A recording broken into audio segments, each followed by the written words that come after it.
साथियों नमस्कार, मैं अभिषेक आपका करियर कैंपस के पॉकेट वीडियो सीरीज में स्वागत करता हूं। आज की ये वीडियो एयरफोर्स के लिए इंग्लिश की है और हम एयरफोर्स के इंग्लिश को हम लोग आज डिस्कस करेंगे। जो कुछ हमारे पास क्वेश्चंस है उसे हम लोग देखेंगे। इस कड़ी में जो पहला क्वेश्चन हमारे पास अवेलेबल है वो है choose the correct synonym of the word conceal. मतलब हमें कंसील का जो सिनोनिम है वो पता करना है। तो कंसील का जो अर्थ होता है, कंसील का अर्थ होता है छुपाना, कंसील का अर्थ होता है छिपाना। तो रिवील जो शब्द है, रिवील का मतलब होता है जाहिर कर देना। कवर का मतलब होता है छुपाना या ढक देना। डिस्प्ले का मतलब होता है दिखाना, डिस्प्ले का अर्थ होता है दिखाना। और एक्सपोज का मतलब भी होता है उजागर करना। तो अगर आप देखें तो कंसील का मतलब होता है छिपाना, तो छिपाना है वो है ऑप्शन नंबर बी। बाकी जो रिवील, एक्सपोज और डिस्प्ले है वो इसका एंटो है। तो अगर हम एंटोनिम की बात करें, अगर हम एंटो का बात करें, उल्टा का बात करें, तो वो रिवील भी हो जाएगा, इसका एक्सपोज भी हो जाएगा और डिस्प्ले भी हो जाएगा। और हमारा जो सही उत्तर हो जाएगा वो हो जाएगा बी, कवर करना। कंसील का मतलब होता है छिपाना। हम अगर दूसरे क्वेश्चन की ओर आगे बढ़े, अगला जो क्वेश्चन हमारा कह रहा है वो ये कह रहा है हमसे कि fill in the blanks with the correct verb form. Verb की करेक्ट फॉर्म हमें ढूंढनी है। The soldiers blank bravely during the war.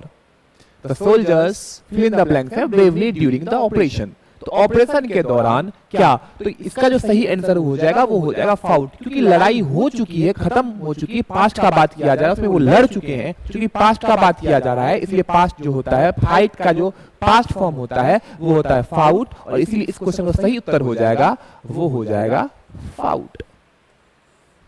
जो हमारे पास अगला क्वेश्चन है ये है कि identify the correctly spelled word. और हमें सेपरेटली का करेक्ट स्पेलिंग चाहिए। तो जो करेक्ट स्पेलिंग होता है सेपरेटली का वो होता है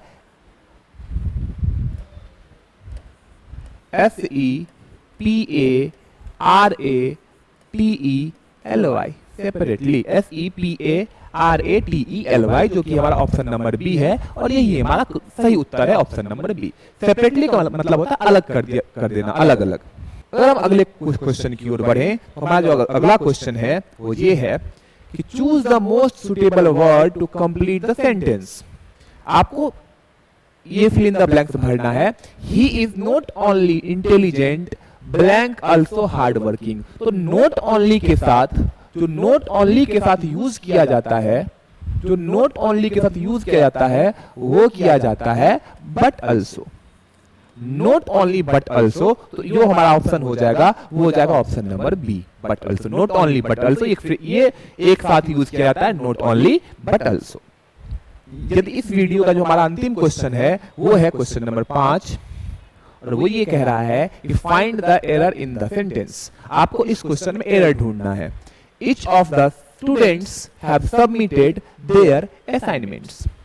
इसमें हम एरर की बात करें तो यहाँ पे जो हमारा सब्जेक्ट है, सब्जेक्ट की बात करें तो वो इच है।